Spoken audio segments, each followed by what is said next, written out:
Assalamualaikum warahmatullahi wabarakatuh. Perkenalkan, nama saya Fatul Ulia dengan NIM 22042235. Pada video kali ini saya akan membahas tentang materi pembangunan masyarakat sipil. Nah, yang pertama yaitu mengenai pengertian masyarakat sipil. Masyarakat sipil atau civil society mengandung banyak istilah. Istilah-istilah tersebut dicetuskan oleh orang yang berbeda-beda, seperti masyarakat sipil oleh Mansur Fakih, masyarakat madani oleh Anwar Ibrahim dan Nurkolis Majid, sedangkan dalam bahasa asing civil society disebut ke dalam beberapa istilah seperti koinonia politike oleh Aristoteles dan societas civilis oleh Cicero. Masyarakat sipil dapat didefinisikan sebagai sebuah wilayah kehidupan sosial yang terorganisasi yang berkaitan dengan kesukarelaan, keswasembadaan dan kemandirian tinggi dalam berhadapan dengan negara, berkaitan dengan norma atau nilai-nilai hukum yang berlaku bagi warganya. Masyarakat sipil menurut para ahli. Yang pertama, menurut Ernest Gellner, mengartikan masyarakat sipil atau masyarakat madani ini sebagai masyarakat yang terbangun atas dasar berbagai non-government organization yang bersifat otonom dan tangguh untuk menjadi penetral kekuasaan negara.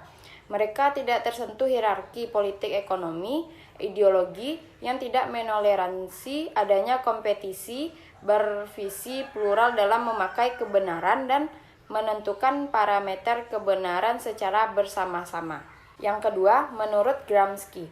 Gramsci mendefinisikan bahwa masyarakat sipil sebagai bentuk hubungan antara organisasi sosial seperti partai politik gereja, organisasi masyarakat serikat buruh, atau dengan kata lain, masyarakat sipil adalah kumpulan organisasi-organisasi sosial, politik, ekonomi dalam melakukan hubungan untuk mencapai tujuan dan orientasi masing-masing.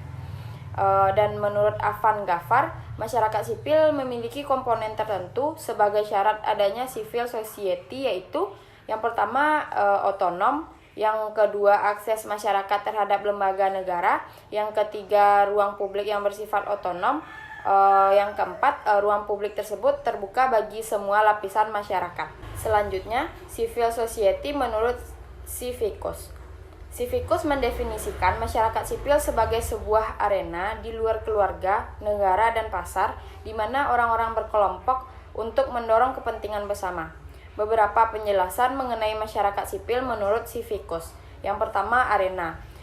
Dimaksudkan sebagai ruang publik di mana individu bertemu, berkumpul, berdiskusi, dan berdebat untuk mempengaruhi perkembangan masyarakat yang lebih luas.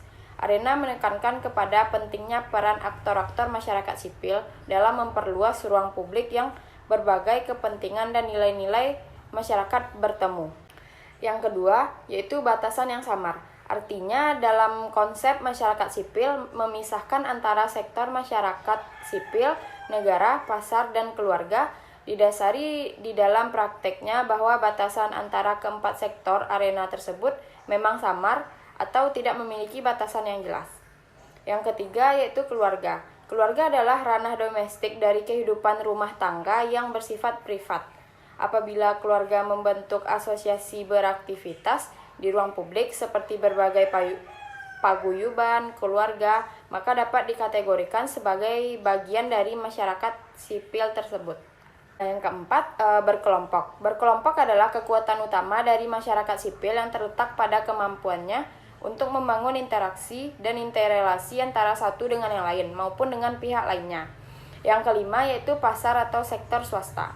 Pasar atau sektor swasta ini adalah ruang di mana anggota-anggota masyarakat bertemu untuk memperoleh penghasilan, mendapat keuntungan melalui pertukaran barang dan jasa. Karena motifnya adalah untuk mencari keuntungan, maka pasar tidak termasuk dalam definisi masyarakat sipil. Selanjutnya yaitu karakteristik masyarakat sipil.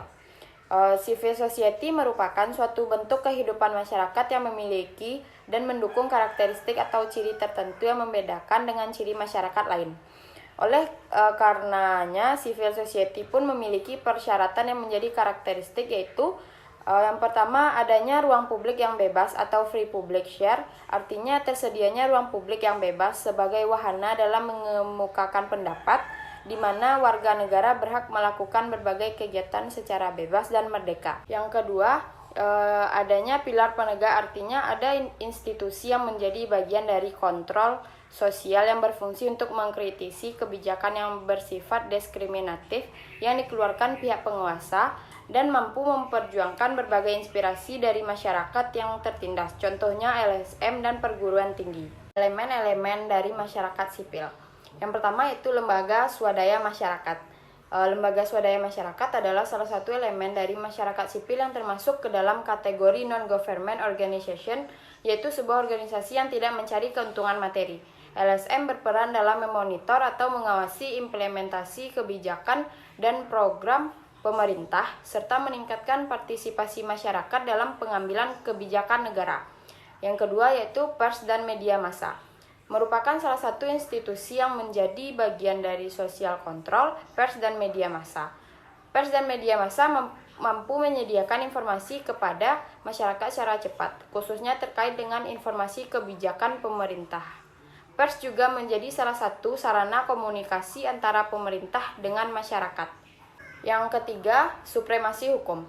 Supremasi hukum menjadi salah satu elemen penting dan juga sebagai salah satu pilar penegaknya masyarakat madani, karena salah satu ciri dari masyarakat madani adalah keadilan sosial. Dengan adanya supremasi hukum maka memberi jaminan terciptanya keadilan. Yang keempat yaitu perguruan tinggi. Perguruan tinggi merupakan sebuah instansi atau lembaga pendidikan yang mampu menciptakan aktivitas-aktivitas pemuda-pemudi golongan intelektual dengan kemampuan akademik yang dimiliki oleh mahasiswa dan juga berstatus sebagai agen of change. Setelah itu, pembangunan masyarakat sipil.